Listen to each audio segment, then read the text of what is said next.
सरकारी वकील उज्ज्वल निकमांना राज्यसभेची खासदारकी। राष्ट्रपती कोट्यातून निकम राज्यसभेवर। निवडीनंतर निकमांनी मानले मोदींचे आभार। भाजपमध्ये निष्ठावंतांची किंमत नाही का? पूनम महाजन आणि माधव भंडारींना उमेदवारी का नाही? काँग्रेस खासदार वर्षा गायकवाडांची निकमांच्या खासदारकीवरून टोलेबाजी।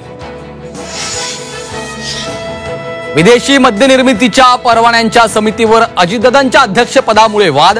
जय पवार मद्यनिर्मिती कंपनीचे संचालक असल्यानं हितसंबंधांचा मुद्दा चर्चेत।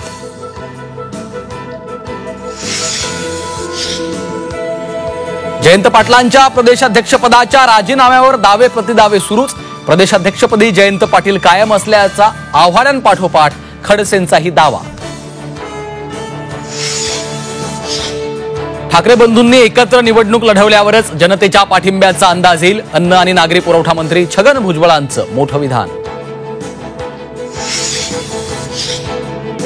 शिवसेनेचे आमदार संजय गायकवाड यांना राग अनावर। संजय गायकवाडांकडून अधिकाऱ्यांना शिवीगाळ।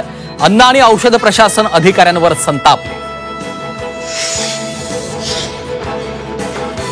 संभाजी ब्रिगेडच्या प्रवीण गायकवाडांना फासलं काळं। संभाजी महाराजांचा एकेरी उल्लेख केल्यानं अक्कलकोटमध्ये शिवधर्म फाउंडेशनच्या कार्यकर्त्यांची शाईफेक।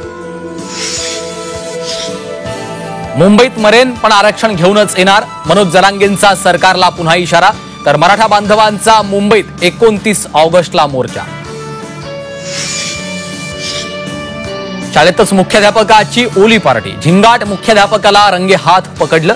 परभणी जिल्ह्यातील खोकळेवाडीतल्या जिल्हा परिषद शाळेतला प्रकार। कारवाई होणार का याकडे लक्ष। शंकराचार्य अविमुक्तेश्वरांनी गिरवले मराठीचे धडे। 2 महिन्यात मराठी पूर्णपणे शिकण्याचा निर्धार।